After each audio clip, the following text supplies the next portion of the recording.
What if I told you some of the strongest characters in One Piece are using devil fruits that should have been trash? Most people think power in One Piece comes from broken devil fruits, earthquakes, time manipulation, literal gods. But Oda flipped the script, because in One Piece, the fruit doesn't make the legend. The legend makes the fruit. Today on Peaks and Pie, we're ranking the top 7 strongest devil fruit users who turned weak devil fruits into monsters. Some of these fruits were laughed at, some were considered gimmicks, some should have been useless. But the users? They turned rubber into godhood, love into mass destruction, invisibility into assassination art. So buckle up, because by the end of this video, you'll never call these devil fruits weak again. Let's begin. At number 7, Boa Hancock. At first glance, the Mero Mero no Mi sounds like one of the weakest devil fruits in One Piece. Its power depends entirely on attraction. If the enemy isn't affected by lust or emotion, the ability should completely fail. That alone makes it look unreliable, situational, and borderline useless in high-level combat. But Boa Hancock completely breaks that logic. Boa isn't just beautiful, she's canonically stated to be the most beautiful woman in the world. That single fact instantly removes the fruit's biggest weakness. Marines, pirates, commanders, even women fall victim to her ability. The petrification isn't temporary. Once you turn to stone, you're finished. No endurance, no Haki recovery, no second chance. What truly makes Boa terrifying is that she doesn't rely only on her devil fruit. She combines it with elite physical combat skills and powerful Haki. Even when her opponent resists her charm, she can still petrify them through physical contact. A kick, a strike, a single touch. Instant stone. In someone else's hands, this fruit is a gimmick. In Boa Hancock's hands, it's an execution weapon. That's why the Mero Mero no Mi isn't strong by itself. Boa Hancock makes it deadly. Number 6, Monkey D. Luffy. For most of One Piece, the Gomu Gomu no Mi was laughed at. You become rubber. No elements, no instant kills, no flashy powers, just stretching. Against swords, it's weak. Against fire, it's weak. Against experienced fighters, it should be weak. But Luffy never relied on what the fruit gave him. He relied on how far he could push it. Instead of complaining about limits, Luffy invented solutions. Gear 2nd turned rubber into speed and pressure that rivaled elite assassins. Gear 3rd turned elasticity into giant-level destruction. Gear 4th combined rubber physics with Haki to create an overwhelming mix of power, defense, and mobility. And then came Gear 5th, where Luffy's creativity surpassed logic itself. Luffy doesn't fight like a machine. He fights with imagination. He bends, twists, rebounds, and redirects force in ways no other fighter can predict. Rubber became shock absorption, momentum storage, and battlefield control. What makes this legendary is simple. Anyone else with this fruit would have failed. The Gomu Gomu no Mi didn't carry Luffy. Luffy carried the fruit all the way to godhood. At 5, Trafalgar D. Water Law. The Opa Opa no Mi is often called one of the strongest devil fruits ever created, but that's only true in the right hands. For most people, this fruit is actually weak. It drains stamina insanely fast. It requires surgical precision, deep anatomical knowledge, and strategic thinking. Without medical expertise, the abilities become clumsy, inefficient, and dangerous even to the user. That's where Trafalgar Law comes in. Law isn't just a fighter, he's a surgeon. Every movement inside his room is calculated. Every cut targets internal organs. Every ability bypasses brute strength and attacks what truly matters. Instead of overwhelming enemies with raw power, Law dismantles them piece by piece. Against Yonko-level opponents, he didn't overpower them. He outsmarted and outplayed them.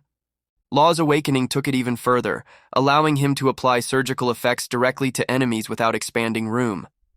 That level of mastery turns a complex, exhausting fruit into a lethal weapon. Give this fruit to a random pirate and they collapse. Give it to Law and emperors bleed. Number 4, Shiryu. Invisibility sounds broken until you remember observation Haki exists. That's why the Suke Suke no Mi is often considered weak. It doesn't boost strength. It doesn't increase speed. It doesn't add durability. So why is it dangerous? Because Shiryu is the user. Shiryu is a professional killer. He doesn't seek fair fights. He seeks efficient deaths. Invisibility doesn't make him unstoppable. It makes him unpredictable. Observation Haki isn't permanent. It fluctuates. It weakens during emotional moments, distractions, or exhaustion. Shiryu only needs a fraction of a second, and invisibility gives him that window. Unlike flashy fighters, Shiryu strikes when enemies feel safe. He waits, he observes, then he kills. The Suke no Mi isn't about combat dominance, it's about assassination perfection. In another character's hands, this fruit is utility. In Shiryu's hands, it's silent death. Coming in number 3. Tony Chopper. The Hito no Mi might be the most mocked devil fruit in One Piece. It turns animals into humans. That's it. No destruction, no combat boost, no intimidation factor. But Chopper turned this joke fruit into something irreplaceable. Through intelligence and experimentation, Chopper expanded the fruit far beyond its limits. He created multiple forms, each suited for different combat and medical situations. Brain point, heavy point, guard point, each one exists because Chopper refused to accept the fruit's limitations. Monster Point was the ultimate proof of his growth, a terrifying transformation born from science, willpower, and emotional struggle. Chopper didn't want power. He needed it to protect others.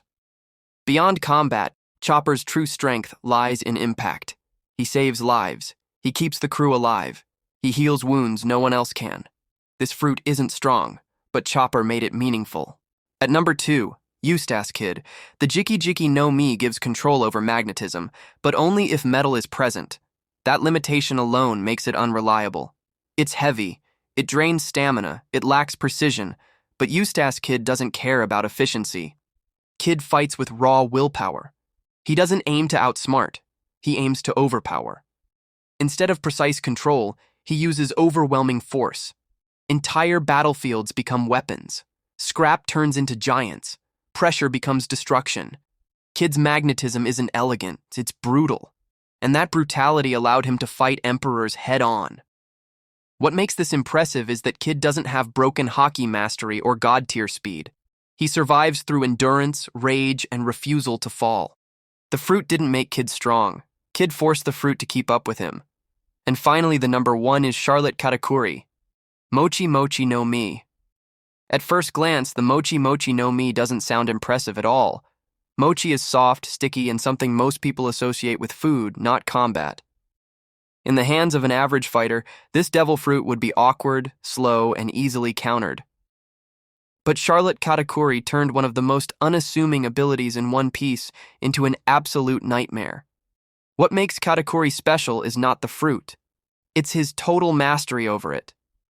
He trained his devil fruit to such an extreme level that it began to resemble a logia, allowing him to reshape his body freely, create massive structures, and overwhelm enemies from every direction.